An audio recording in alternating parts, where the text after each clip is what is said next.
Hey everyone, and welcome to This Explainer. Today, we're unpacking a high-stakes legal thriller that pits the utility giant Meralco against the city of Muntinlupa.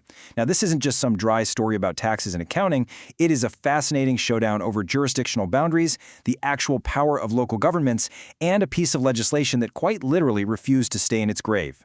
If you want to understand the real-world mechanics of how local laws actually work, and sometimes completely fail, you are in exactly the right place. Okay, let's dive into this. Imagine writing a law that, honestly, you have absolutely zero legal authority to write. It is, for all intents and purposes, dead on arrival.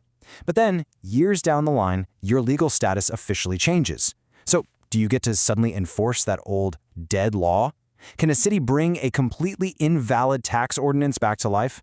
This is the exact wild puzzle the Supreme Court of the Philippines had to figure out. Here's our legal docket for today so you know exactly how we're going to track this case. We'll be looking at the retroactive tax bill, who can tax franchises, the trial court ruling, the appellate court reversal, the Supreme Court verdict, and we'll wrap it all up with the final takeaway. All right, Chapter 1, the retroactive tax bill. So setting the stage here, in June of 1999, Muntinlupa City Treasurer Nelia Bargilas dropped a bombshell on Meralco. She sent them a letter demanding franchise tax payments covering a massive chunk of time, from 1992 all the way to 1999. Now, if you just look at the chronology of events, you'll see exactly why Meralco instantly hit the brakes. You see, Muntinlupa passed this tax ordinance back in 1994, but they didn't actually become a highly urbanized city until 1995. Naturally, Meralco looked at this huge bill and started heavily scrutinizing that timeline. The whole basis for the treasurer's massive demand was Municipal Ordinance No. 9335. That was the revenue code of the municipality of Muntinlupa, which officially kicked in on January 1, 1994. Now, pay close attention to that word, municipality. This ordinance was put on the books before Muntinlupa was ever granted cityhood, and as we're about to see, having that specific legal status on that specific date, well, that completely set the trap for this entire conflict.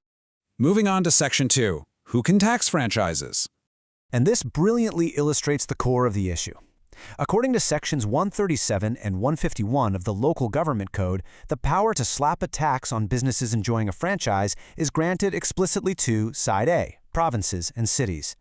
Meanwhile, Section 142 is super strict about Side B. It plainly states that municipalities can only levy taxes that aren't already being levied by provinces. Since provinces already have that franchise tax power, municipalities are basically locked out. They legally cannot do it.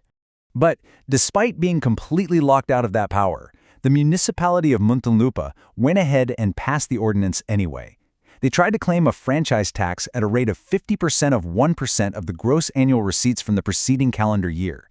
That is a massive slice of revenue they were going after. And they were relying on an authority that the law literally reserved only for higher-up local government units. Which brings us to the real plot twist, the one Meralco's legal team immediately zeroed in on, because Muntinlupa was merely a municipality back on January 1, 1994, when they passed that ordinance. Meralco argued the tax was 100% invalid right from day one.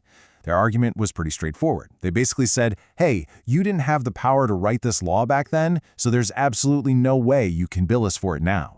All right, on to Section 3, the trial court ruling. So we enter the first round of courtroom ping-pong at the regional trial court. The judge there struck down the ordinance using a very specific piece of legal jargon, ultra vires.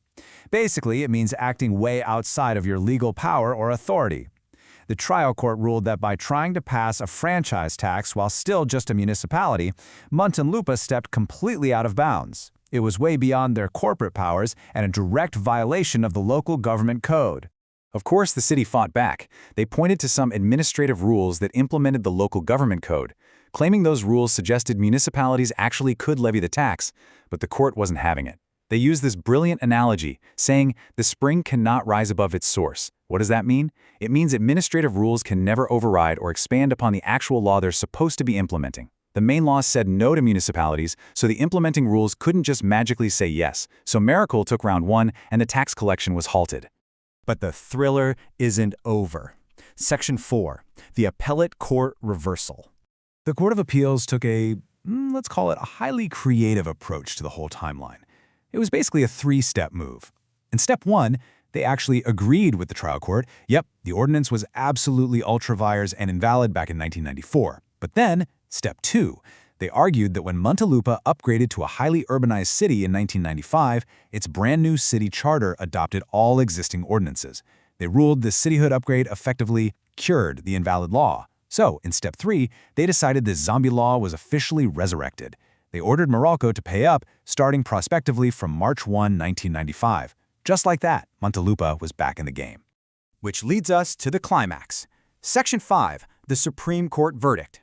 So the crucial point is understanding exactly how the Supreme Court viewed that supposed cure from the appellate court. To explain it, they brought in another foundational legal concept, void ab initio. This literally translates to dead on arrival, meaning it was completely invalid from the very beginning. The Supreme Court firmly ruled that an ultra-virus ordinance produces absolutely zero legal effect right from its inception. You simply cannot cure or resurrect a law that legally never even existed in the first place.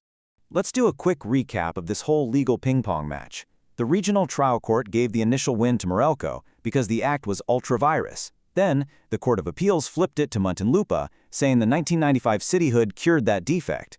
But ultimately, the Supreme Court stepped in and reinstated the trial court's decision, handing the final victory to Meralco. Why? Because the law was void ab initio. They clarified that a new city charter only adopts ordinances that are valid and actually exist legally. It doesn't have some magical power to breathe life back into a dead, invalid law. The Supreme Court completely nailed the coffin shut on Muntinlupa's attempt to resurrect this tax with one punchy, definitive statement. They said, a void ordinance cannot legally exist. It cannot have binding force and effect. That was it. The franchise tax from that 1994 ordinance was officially declared a total nullity, and Meralco's petition was fully granted. And finally, Section 6, the final takeaway. So, why does all of this actually matter for us? Well, here are your key takeaways. First off, jurisdictional boundaries in government are absolutely strict. A municipality can't just usurp the powers of a higher-level province or city, no matter how much tax revenue is on the line. Second, transforming into a city doesn't just magically wipe away or validate past legal mistakes. City charters only adopt laws that are already valid and legally sound. And lastly, void laws produce zero legal effects. If a law is dead on arrival, it stays dead. Which leaves us with a pretty fascinating question to think about. If local governments absolutely cannot resurrect invalid laws just by upgrading their status, how many other historical ordinances, random fees, or old taxes sitting quietly on the books right now might actually be void ab initio? Seriously, the next time you see a local regulation, you might just find yourself wondering, is this law actually alive? Or is it just another zombie waiting for someone to challenge it? Thanks for hanging out with me for this explainer, everyone.